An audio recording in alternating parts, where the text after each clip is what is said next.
Essa é uma história desconhecida. O título é Fosse que Fosse.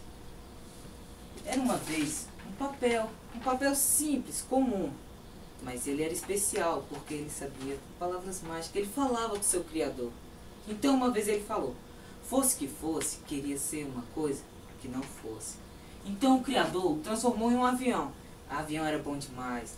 Todas as crianças pegavam e jogavam para um lado, para o outro. Faziam até concurso de qual voava mais alto. Mas um dia, esse avião caiu dentro de um bueiro. Então ele voltou a falar com seu Criador. Fosse que fosse, queria ser outra coisa que não fosse. Então o seu Criador transformou num barco. O barco era bom demais. Velejava para lá, velejava para cá. Mas um dia ele cansou e enjoou. Então ele voltou a falar com seu Criador.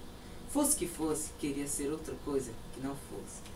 Então o Criador transformou em confeitos de papel. Ah, era bom demais. Era muito bom, era muita alegria.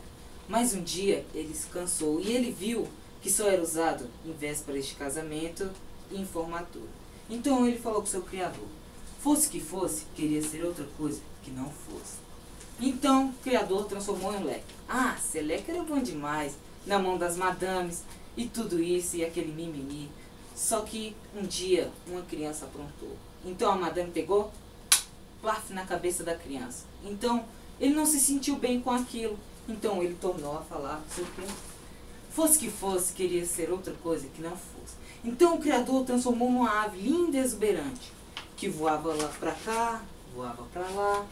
Mas então um dia ele veio contar o significado de uma história e falou que todos devem perder o medo e alegrar o seu público.